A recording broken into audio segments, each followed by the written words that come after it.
Come with me this October for a tale that I have to tell. This is chapter 1, and it's called The Handout. What I need to do, though, is I'll be telling the tale in the cemetery because I was given a handout by a teacher when I first started doing genealogy. It was called, the class was Introduction to Temple and Family History Work. And the teacher gave us this handout that I would like to share with you. And we'll go experience this together in the cemetery. So here is the handout. Please accept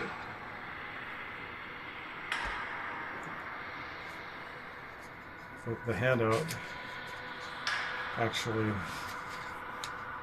shows a picture of the graveyard with a bunch of hands on the tombstones, and the picture reads, "If temple and family history work is important to you, please raise your hand."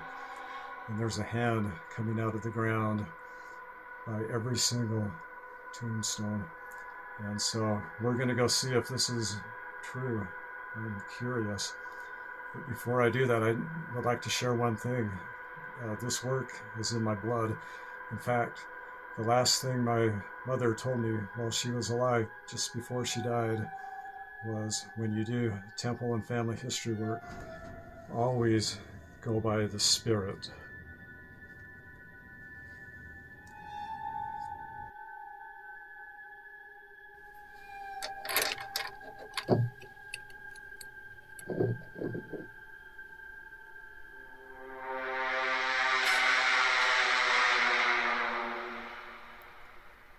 My hand is in for chapter 2. Chapter 2 is the cemetery. Before we go, though, I would like to play the last recording that I have of my mother. I'm just here to bear record of my son's death.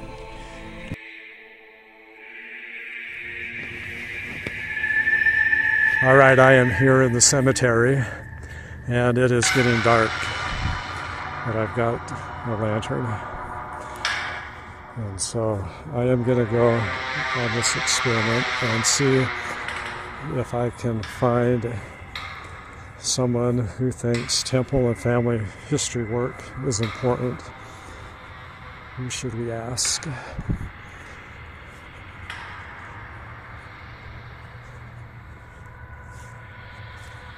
This is kind of spooky.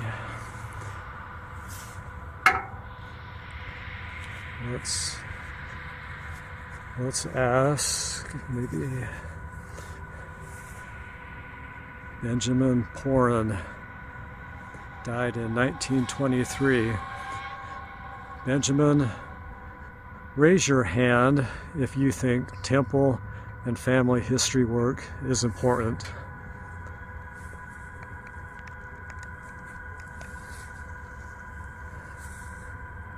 Apparently, Benjamin thinks temple and family history work is important.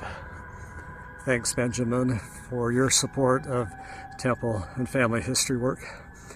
Let's see if we can find anyone else who may agree with you. I agree that temple and family history work is important. What have we got here?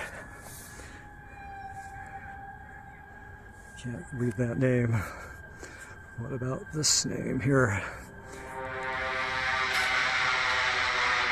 Frederick Hoover, 1878 to 1922. Frederick, would you do me a favor and raise your hand if you think temple and family history work is important?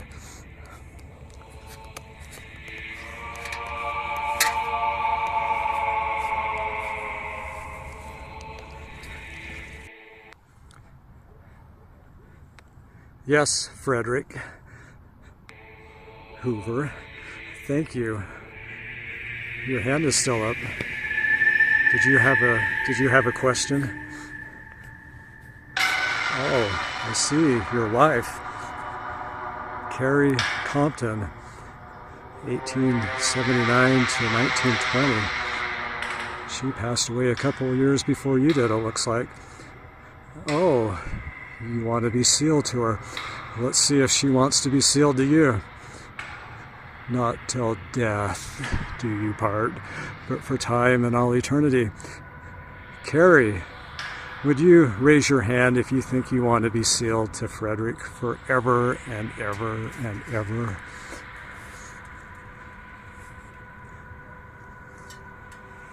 Look at that. Look at the happy couple.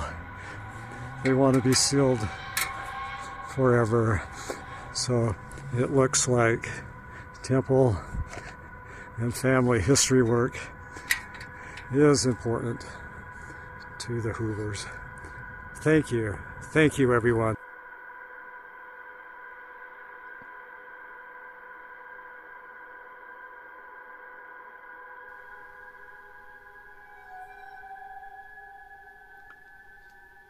Come and hear about Chapter 3. Chapter 3 is the results. The night I got back from the cemetery from randomly picking 3 people, I could not sleep, and so I spent some time way after midnight looking for information on these 3 people, and what I found shocked me. Chapter 3 will be exploring what is there and what is not there of these people's records. And we'll be also going back to the cemetery, this time though in the daytime, because I was really spooked that night. But we're going to go back and see if we can find some more information. And then, before I leave you with this introduction, I want to share with you the last words or message that I received from my mother several years after she had passed away. She came to me and was very angry, and she was yelling at me. It was not a pleasant experience. Even though it was in my dreams, I woke up thinking that she was still alive, and she was so angry. She was angry because I had not done what I was supposed to do in taking care of my family. And I think she was talking about my brother, who had passed away a few years before she had. And there was some things that needed to be done for him.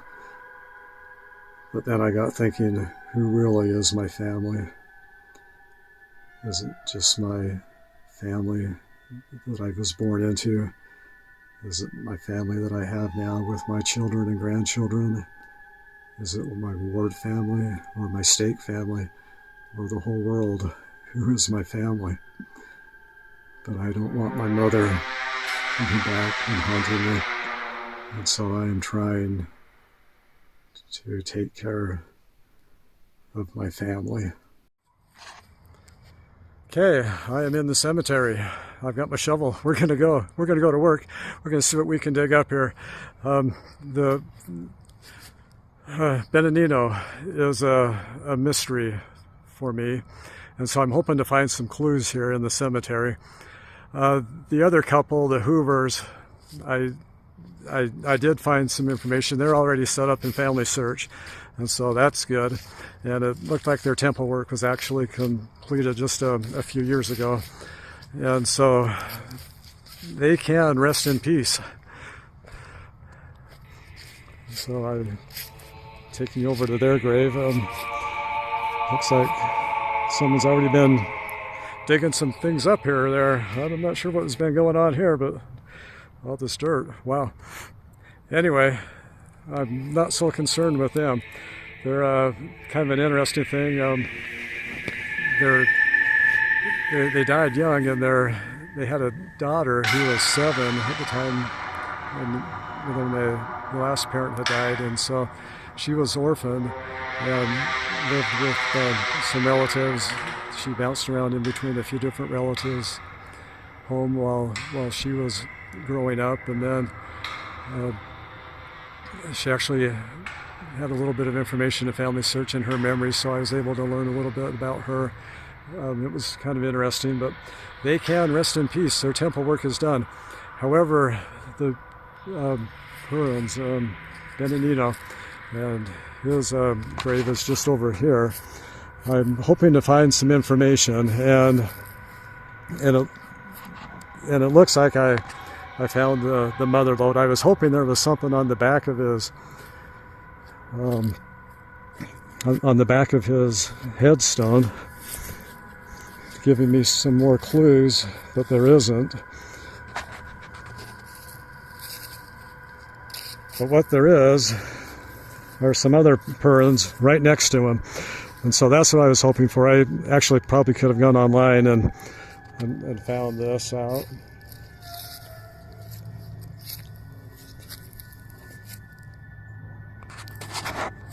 So there are 4 headstones right here with the name Purin on it, and I think with this I am going to be able to track him down, and maybe we can get him set up in Family Search. And so I'm really excited about that. So it doesn't look like I'm going to have to be digging and using this shovel. It's right here in plain sight. All right, well, I am going to head back home. I sure appreciate you staying with me this long. Kind of a fun time of year, but well, thanks again. Ow! Dang. Oh man. Oh shoot. I hate it when they do that, when they reach out for help like that. Go on me. Oh, that was crazy. All right, whoever you are, who are you? William Cook. Man, there's better ways that you could have asked for some help. All right, we'll see what we can do for you.